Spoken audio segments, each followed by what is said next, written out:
em Sanar. Está aqui no estúdio Pedro Henrique, um dos destaques do Campeonato Brasileiro, né? O Internacional, que não teve ninguém na seleção do campeonato, é um negócio impressionante. O Internacional foi o segundo, né? E não teve ninguém na seleção. Como é que vocês trataram isso? Isso incomodou de fato o vestiário do Inter, ô Pedro? Obrigado pela vinda aí, boa tarde. Boa tarde a todos da bancada, para mim é um prazer estar aqui com vocês. Cara, na verdade deu um certo tipo de incômodo, mas aquilo é tão cômico, é uma piada, na verdade, isso, né? O vice-líder, o vice-campeão não ter nenhum jogador lembrado nessas seleções, uma e outra deve ter botado, algum jogador nosso. Mas, digo e repito, quem está perdendo isso é o Campeonato Brasileiro, de não botar jogadores do Internacional, pela grandeza do Inter e pelo que fizemos. Sabe, já tinha acontecido, Pedro, uma coisa parecida, lembra? Faltava, assim, de repente, umas 10 rodadas para acabar a competição, talvez 8, e o Inter era já o segundo colocado, e aí acho que a ESPN fez quem pode ser campeão brasileiro, e botou os escudos do clube. Palmeiras, São Paulo, foi Flamengo, e não botou o Inter. Será que o Flamengo busca o Palmeiras? Era uma coisa assim. Isso. Aquilo também, ali já demonstrou que... Sabe o que? Mas o que me incomoda mais nisso, cara, é a ideia de ainda ver o Rio Grande do Sul como uma província, sabe? Não respeitar, além do Internacional, é o estado todo que não é, o futebol gaúcho. Exatamente. Né? Mas eles vão respeitar novamente. A gente tem tudo para ano que vem conseguir devolver ao torcedor esse sentimento de orgulho com conquistas e naturalmente vão ter que aceitar de uma forma ou outra o Internacional como um grande de verdade. Isso condiz quando tu começa novamente a ganhar títulos e é isso que a gente tem que fazer. Todo campeão do mundo tem que dar... Exatamente. Pedro, eu vou aproveitar teu gancho aí de 2023 para tocar num ponto delicado da temporada, que foi positiva, né, considerando o vice-campeonato do Inter, mas que foi, por exemplo, a eliminação para o Melgar. O que vocês tiraram de lição daquele momento ali para o ano de 2023? O Mano chegou a falar que o time não estava pronto para ser campeão naquela época. Talvez agora esteja mais pronto. O que ficou de lição dessa eliminação traumática na Sul-Americana? Acho que não só no futebol, como na vida, a gente só consegue aprender com as pancadas, né? A gente só evolui, a gente só valoriza os momentos bons quando tu passa por provações e por momentos ruins, que nem foi aquela eliminação do Melgar.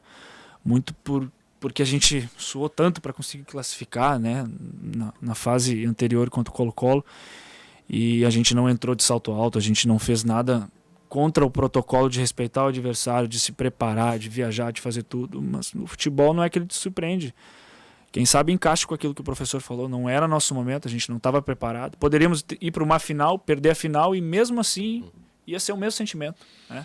Perdeu para o Colo-Colo ou para o Melgar ou lá na final, seria um sentimento de que o Inter não estaria preparado. Foi mais uma oportunidade que passou, não conseguimos ganhar um título. Então, encaixa muito com o que o professor falou. Quem sabe eu vou concordar também com ele que não estávamos prontos ainda para ser campeão. Como é que foi para ti até essa volta ao futebol brasileiro e praticamente sem primeira temporada mais concreta no alto nível aqui do Brasil, depois de rodar por tantas ligas importantes lá da Europa? Porque muito se fala sobre adaptação, né? Processo de adaptação do jogador. Mas para ti, sim, parece que não fez muita diferença. Tu achou até mais fácil esse primeiro ano do que daqui a pouco tu estava projetando? Foi tudo muito rápido aquela negociação ali, porque um ano antes o Inter também entrou em contato, eu estava em outro clube na Turquia e não tinha possibilidade de vir. E esse ano, quando o Inter me chamou, eu estava na reta final do Campeonato Turco, eu estava na final da Copa da Turquia com a minha equipe.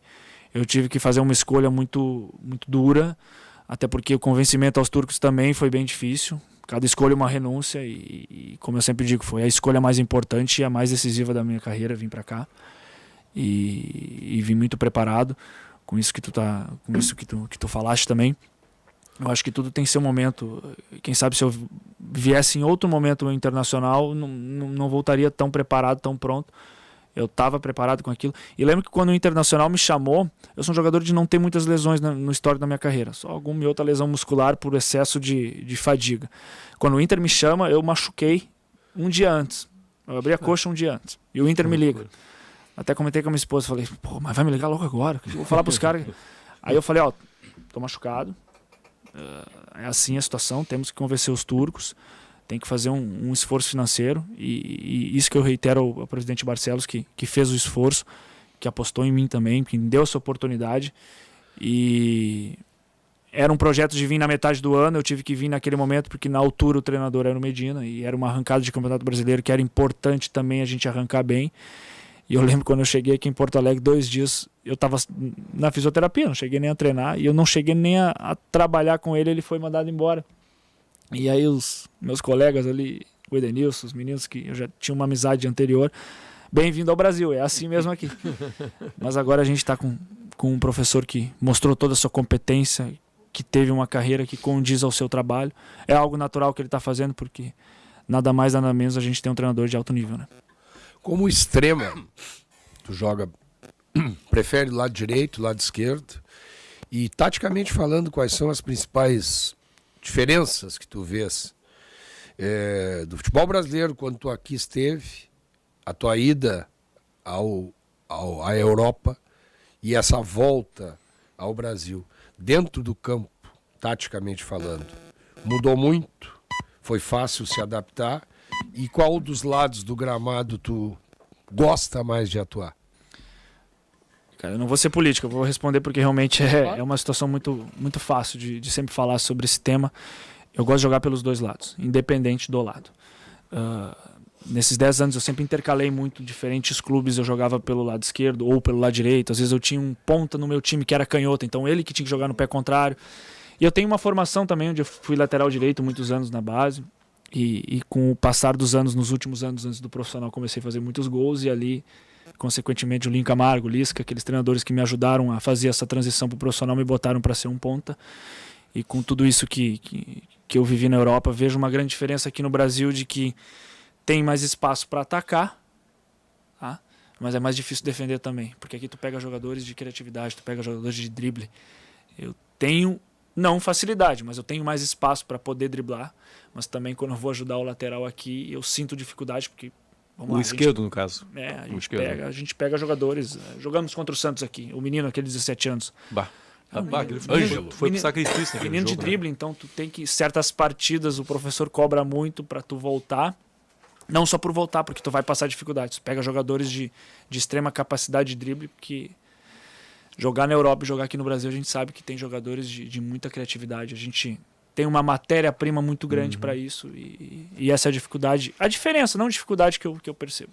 Até que ponto jogar uma competição contribuiu, de repente, para que o Internacional apresentasse o que apresentou no Campeonato Brasileiro? Né? Talvez se tivesse outra competição em andamento, o Inter conseguiria manter esse alto nível? É uma correria grande. Eu vou te confessar que eu tô 6 meses aqui, eu tenho o mesmo número de partidas que eu fiz uma temporada toda na Europa. Né? Tem uma média de 30 e poucas partidas por temporada. Eu emendei temporada europeia com a brasileira, eu tô com quase 70 partidas, e aqui eu fiz isso num período de 6 meses no Internacional. Eu só joguei o Campeonato Brasileiro e algumas partidas Sul-Americanas. Não joguei Copa do Brasil, não joguei Gauchão. Então o desafio ano que vem é de se manter num alto nível físico, se cuidar.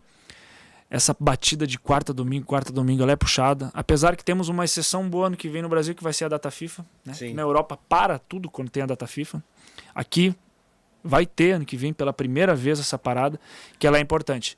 Não tem como continuar numa pegada muito intensa se tu tiver que jogar na quarta e no domingo na mesma intensidade. Tu até pode jogar, mas na semana seguinte tu vai arrebentar. Ou tu vai fazer uma performance abaixo. Tem muita saudade, Daniel, o tempo que eu era setorista, fazia o dia a dia. Por essas histórias assim que a gente podia conversar com os jogadores, que ele contou agora do Edenilson, bem-vindo ao futebol, essas coisas que a gente pega. Mas tem uma outra, e eu te faço uma outra pergunta também ligada a essa questão assim do dia a dia.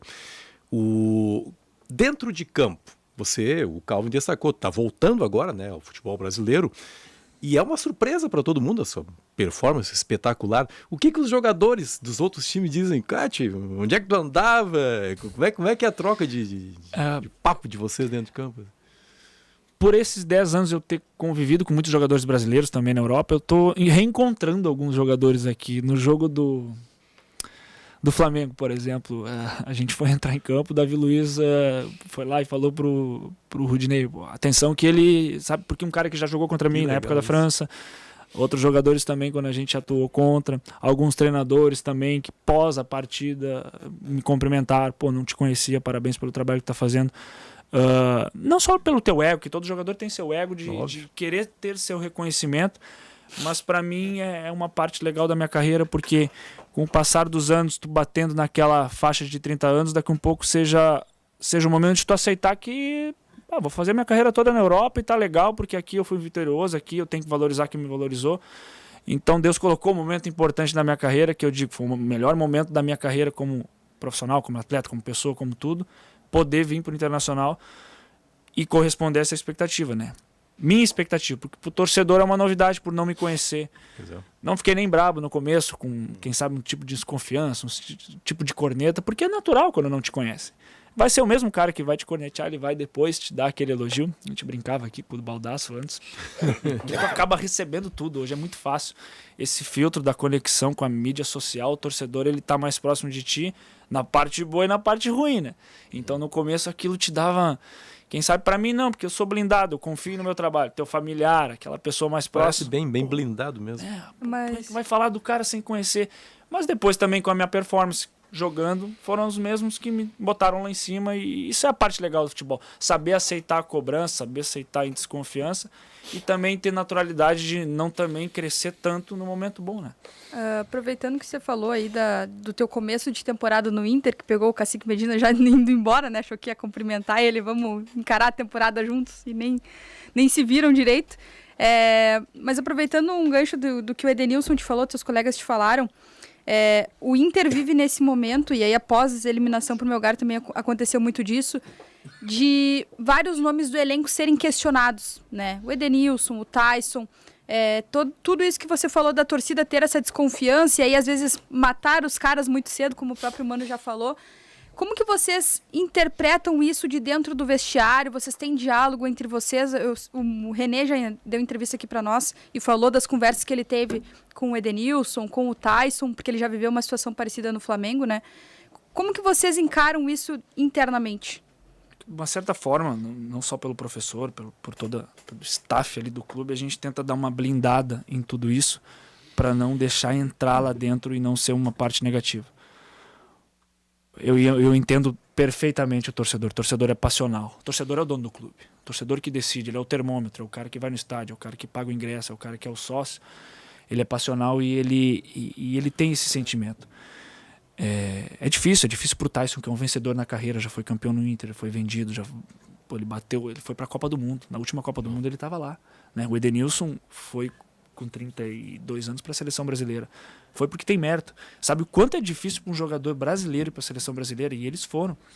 E essa cobrança do torcedor, se ela é exagerada ou não, não sou eu que vai julgar e não sou eu que vai falar, porque eu entendo. O torcedor é passional e tá tudo certo. Agora, os meninos ali dentro, eles têm uma cabeça muito boa para lidar com tudo isso. Eu tenho uma amizade com o Edenilson há mais de 10 anos e eu brinco com ele. Cara, se eu tivesse no teu lugar, acho que tinha enlouquecido. Como é que tu lida com tudo isso? Então, o quão forte ele é mentalmente, o quão forte ele é preparado e confia tanto no futebol dele, que daqui a um pouco o torcedor ele não sabe disso. Ele não vê essa parte do jogador, mas sem dúvida nenhuma. É um jogador de muita qualidade, de muita personalidade. Infelizmente, passou um período de anos que não conquistou título, mas isso não pode condizer se ele é um jogador bom, ruim ou mais ou menos não. Ele provou que ele é muito bom. Ele foi para a seleção brasileira. E, repito, é muito difícil ser convocado para a seleção brasileira. Olha o tamanho do nosso país. Olha a quantidade de jogadores.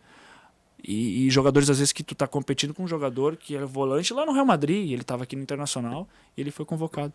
Então, por isso que eu sempre reitero, são jogadores de alto patamar técnico e também mental para saber lidar com toda essa cobrança. É bem difícil. Como é que é para te competir com o Wanderson pela posição, né? O Wanderson também, que é um outro jogador que fez bastante tempo da carreira na Europa. Você até já teve concorrências tão fortes quanto, né? Concorreu com o Dembélé lá no Rennes, em alguns momentos jogavam juntos, e outros até tu mudava de posição.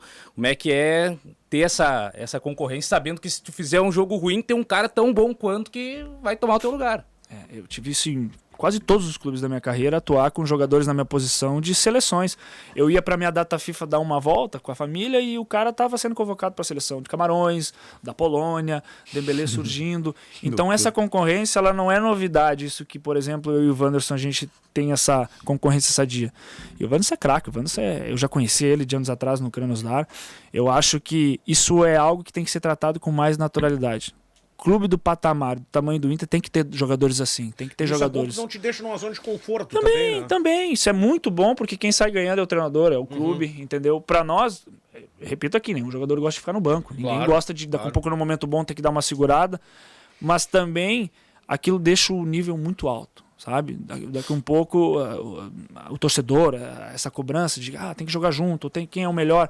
Cara, isso é uma coisa muito superficial para nós ali dentro. Eu vejo isso com naturalidade, porque nada mais, nada menos é o Internacional muito grande. Tem que ter jogadores desse patamar. Pedro, eu quero agradecer a tua vinda aqui, né? Você participou dos donos da bola. Assinou a camisa que o Mano deu pra ele já. Sabe o que o Pedro Henrique... Da seleção brasileira. Assim que se cria as fake news, Pedro? Sabe o que o Pedro Henrique vai falar? Outra fake news. Não, o que importa é a nossa versão. Tava lá uma camisa da seleção brasileira sendo autografada, é algo que já vai acontecer lá. Isso. E mais uma fake news. Sabe o que ele vai falar agora pro assessor de imprensa dele, Felipe Kunrat? Pô, muito melhores as entrevistas da rádio do que na TV, sem dúvida. O pessoal conhece mais de futebol lá na rádio, né? Valeu, Pedro. Obrigado a todos, obrigado pelo convite e sempre às ordens. Bacana. 1h mais 55.